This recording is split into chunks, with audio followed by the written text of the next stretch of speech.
नमस्कार साथियों, education special channel में आपका स्वागत है।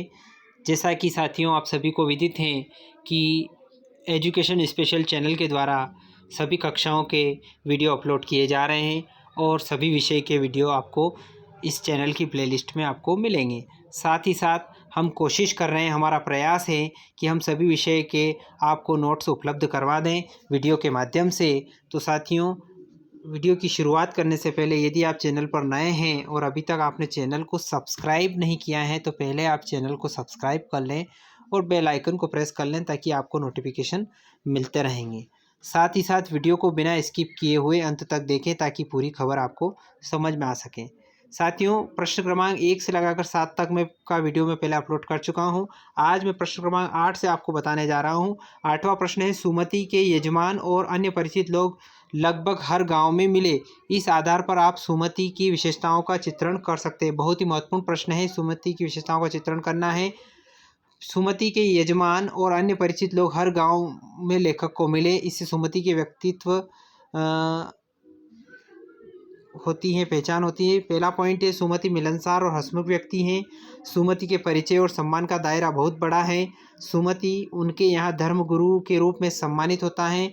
सुमति सबको बोध गया का गंडा प्रदान करता है और लोग गंडे को पाकर धन्य अनुभव करते हैं। वह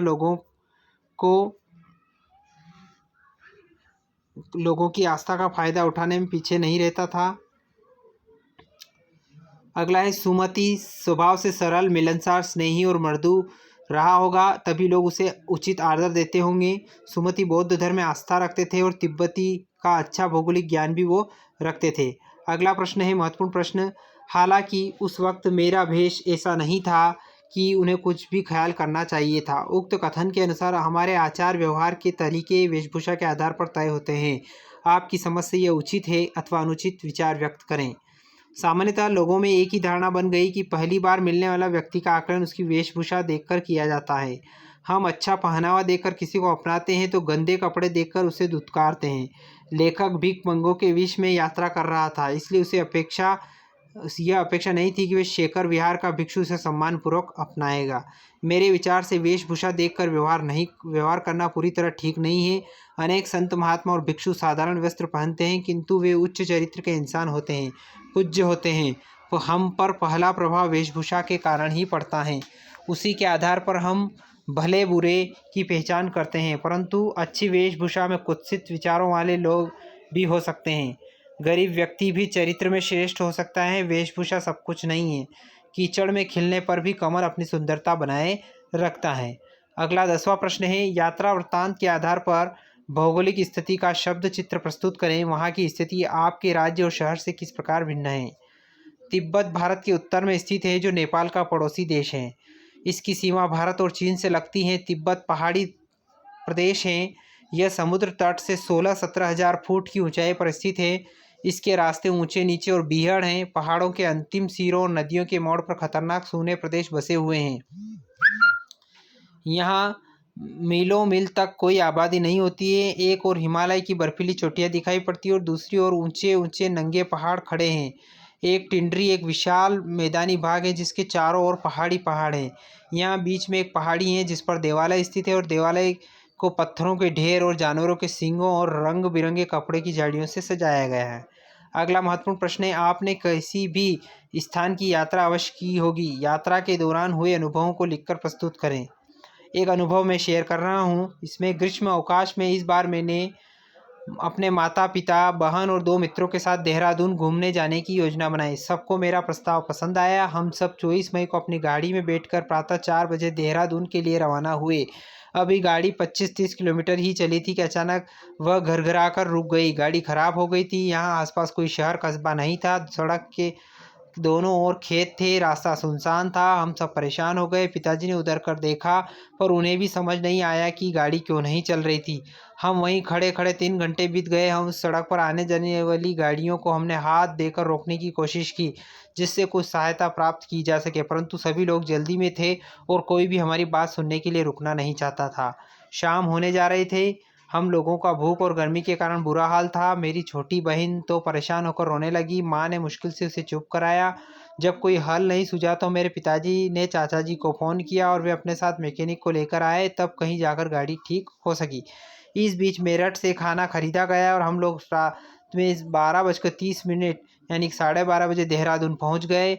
हमारा पूरा दिन बर्बाद हो गया था। अब जब कभी हम लोग गाड़ी में बैठकर बाहर जाते हैं या कहीं घूमने की योजना बनाते हैं तो वह समस्याओं से भरा दिन बस याद आ जाता है। अगला है यात्रा वृत्तांत गद्य साहित्य की एक विधा है। आपकी इस पाठ्य पुस्तक में कौन कौन सी विधाएं हैं? प्रस्तुत विधा को उनसे किन किन मायनों में अलग हैं? हमारी पाठ्य पुस्तक क्षितिज भाग 1 में निम्नलिखित विधाएं हैं। 2 बैलों की कथा कहानी है। इसके बाद बात करें तो लहसा की ओर यात्रा वृत्तांत है। उपभोक्ता की संस्कृति निबंध है। सांवले सपनों की याद रेखाचित्र है। नाना साहब की पुत्री देवी मैना को भस्म कर दिया गया रिपोर्टाज है। प्रेमचंद के फटे जूते व्यंग हैं। मेरे बचपन के दिन संस्मरण है। और एक कुत्ता और एक मैना एक निबंध है। प्रस्तुत विधा यात्रा वृत्तांत अन्य विधाओं से अलग है। इसका मुख्य विषय है यात्रा का वर्णन। इसमें लेखक ने यात्रा की समस्त वस्तुओं, व्यक्तियों, घटनाओं का वर्णन किया है। इसमें मानव चरित्र के अनुभव बहुत संक्षिप्त रूप में आए हैं, जबकि कहानी संस्मरण में मानव व्रत का चित्रण है। भाषा अध्ययन के प्रश्न जान लेते हैं। 13वां प्रश्न, किसी बात को अनेक प्रकार से कहा जा सकता है। जैसे सुबह होने से पहले हम गाँव में थे, पौ फटने वाला था कि हम गाँव में थे, तारों की छांव रहते रहते हम गांव पहुंच गए। नीचे दिए गए वाक्य को अलग अलग तरीकों में लिखिए। जान नहीं पड़ता था कि घोड़ा आगे जा रहा है या पीछे, यह पता नहीं चल पा रहा था। उत्तर जानेंगे, यह पता नहीं चल पा रहा था कि घोड़ा चल भी रहा है या नहीं। कभी लगता घोड़ा आगे जा रहा है, कभी लगता पीछे जा रहा है। एक ही भाव हमने 2 बार अलग अलग भावों में व्यक्त किया है।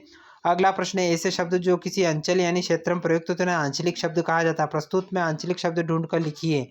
इस पाठ में जो आंचलिक शब्द आए वो बता देता हूँ मैं। खोटी, राहदारी, कूची कूची, भीटा, थुक्पा, गांव गिराव, भरिया, गंडा, कंजूर, चौंडी, ये शब्द इसमें आंचलिक शब्द आए हैं। अब बात कर लेते हैं, एक और लास्ट प्रश्न है। पाठ में कागज, अक्षर, मैदान के आगे क्रमशः मोटे, अच्छे और विशाल शब्दों का प्रयोग हुआ है। इन शब्दों से उनकी विशेषता उभर कर आती है। पाठ में से ऐसे ही शब्द छांटिए जो विशेषता बता रहे हैं। आपको पाठ में से छांटना है तो मैं बता देता हूँ। मुख्य, व्यापारिक, बहुत, भद्र, चीनी, अच्छी, गरीब, विकट, निर्जन, हजारों, अगला, कम, रंग बिरंगे, मुश्किल, लाल, ठंडा, गर्मागम, विशाल, छोटी सी, पतली पतली, तेज, कड़ी, छोटे बड़े, मोटे, इस टाइप की विशेषताएं इस पाठ में प्रयुक्त हुई है। तो साथियों, आशा करता हूं कि पूरा वीडियो आपको पसंद आया होगा। लहासा की ओर पाठ आपको समझ में आया होगा और इसके महत्वपूर्ण प्रश्न भी आपको समझ में आए होंगे। तो एक बार और आपसे निवेदन है, यदि आपने अभी तक चैनल को सब्सक्राइब नहीं किया है तो आप चैनल को सब्सक्राइब कर लें और बेल आइकन को प्रेस कर लें ताकि आपको आने वाले वीडियो के नोटिफिकेशन मिलते रहेंगे। धन्यवाद साथियों। जय हिंद, जय भारत।